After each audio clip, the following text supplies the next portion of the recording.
Peristiwa dugaan siswi kelas 6 SD, Al, 12, membunuh ibu kandung di Kecamatan Medan Sunggal, Medan pada 10 November 2025 masih disorot.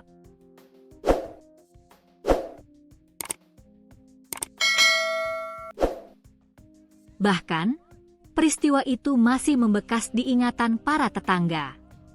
Seperti Rosa, yang tinggal tepat di sebelah rumah korban inisial FS, 42, mengaku sempat mendengar hal-hal janggal di rumah korban.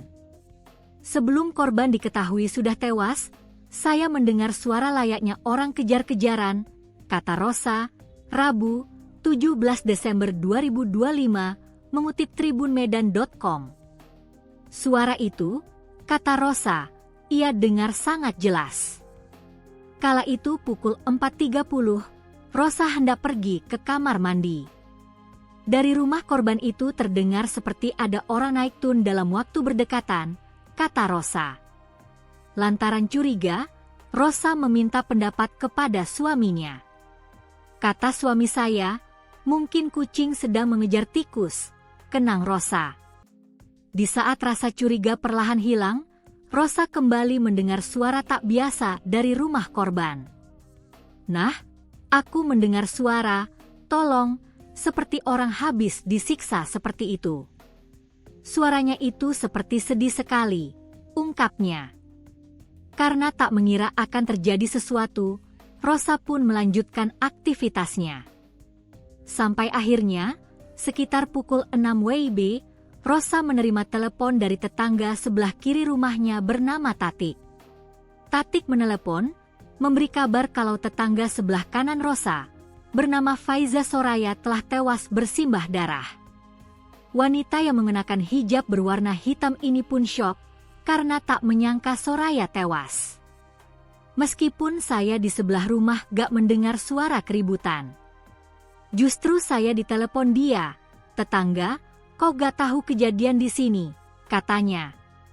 Tetangganya dibunuh kok gak tahu. Saya ditelepon Ibu Tatik pas sudah ramai, sambungnya. Kapolrestabes Medan, Kombes Jin Calvin Simanjuntak, mengatakan sebanyak 16 saksi sudah dimintai keterangan.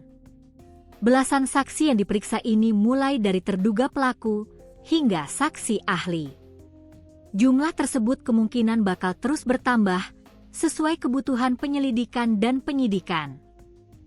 Pada Sabtu, 20 Desember 2025, Calvin mengatakan, semua keterangan yang sudah masuk ke dalam berita acara pemeriksaan, BAP, akan dipadukan.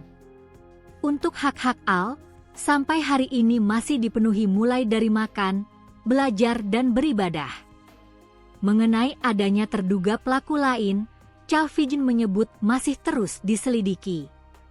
Itu yang saya sebutkan tadi, saat ini penyelidikan dan penyidikan pun masih berkelanjutan. Penyesuaian antara fakta dan berita acara pemeriksaan, dan penyesuaian antara keterangan-keterangan ahli, dan kita tuangkan lagi dalam BAP, ini lagi kita sinkronkan untuk lebih sempurnanya lagi, tutupnya.